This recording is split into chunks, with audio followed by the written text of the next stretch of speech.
Students, इस lecture में हम बात करेंगे determination of mess of an electron. एक इलेक्ट्रॉन के मेस को हम क्या करेंगे, कैलकुलेट करेंगे। जैसे कि इससे कबल हमने इलेक्ट्रॉन का चार्ज टू मेस रेशो को हमने with the help of J Thomson के एक्सपेरिमेंट के ज़रिए से कैलकुलेट किया, और फिर उसके बाद with the help of the Millikan experiment के ज़रिए से हमने इलेक्ट्रॉन के सिंगल इलेक्ट्रॉन का हमने चार्ज भी कैलकुलेट किया।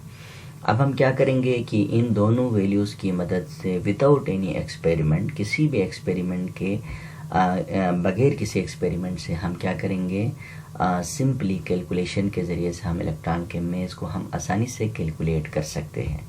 जैसे कि मैंने लिखा कि एस वी नाउ दैट, जैसे कि हम जानते हैं कि जे थॉमसन के मुताबिक इलेक्ट्रॉन का जो चार्ज टू मेस रेशो है 1.7588 मल्टीप्लाइड 10⁻11 कूलम पर क्या है हमारे पास केजी है।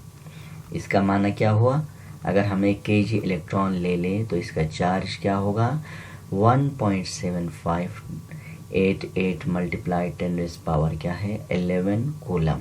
ये किसने बोला था हमें, ये हमने जे थॉमसन के एक्सपेरिमेंट के ज़रिए से हमने सीखा था।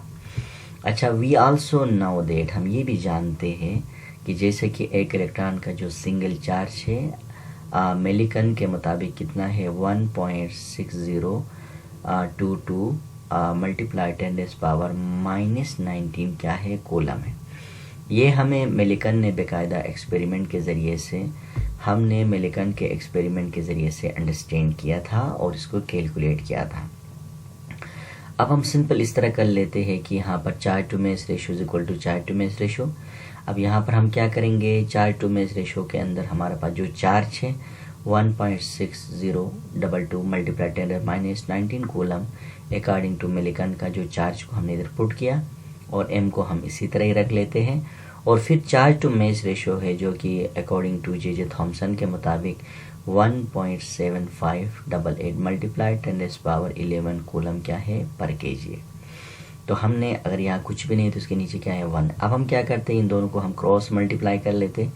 जब हम क्रॉस मल्टीप्लाई करेंगे तो क्या होगा हमारे पास, देखें m मल्टीप्लाई 1.7588 मल्टीप्लाई 10⁻11 क्या होगा कूलम पर केजी हो गया, और विच इज़ इक्वल टू क्या होगा, किसके बराबर होगा हमारे पास, ये 1 के साथ मल्टीप्लाई होगा तो 1.6022 मल्टीप्लाई 10⁻⁻19 क्या होगा कॉलम होगा। अब यहाँ से हमारे लिए क्या है, हमें m चाहिए ना। m क्या चीज़ है, m बेसिकली क्या है, मास ऑफ इलेक्ट्रॉन है। तो हम यहाँ पर ये कर लेते कि मास ऑफ इलेक्ट्रॉन को m को इसी तरह से इधर ही रख लेते हैं।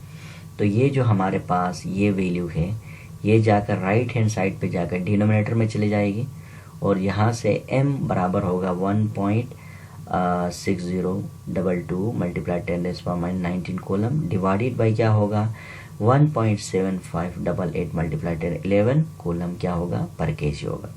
अब हम क्या करते हैं, इन दोनों को डिवाइड करते हैं, तो यहाँ से कॉलम और कॉलम क्या होगा हमारे पास कैंसिल हो जाएगा, और कैंसिल होने के बाद क्या होगा हमारे पास कि जो मेस ऑफ जो इलेक्ट्रॉन होगा वो हमारे पास क्या होगा 9.1095 मल्टीप्लाई 10⁻⁻31 क्या होगा केजी होगा।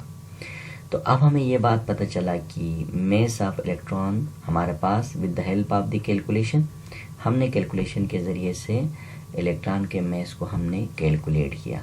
किसके ज़रिए से किया, with the help of J Thomson experiment के वैल्यू से, और with the help of the Millikan I drop experiment की मदद से। तो इसी तरह से हम कह सकते हैं कि मास ऑफ जो इलेक्ट्रॉन है और वो हमारे पास कितना हो गया 9.1095 मल्टीप्लाई 10⁻⁻31 क्या है केजी।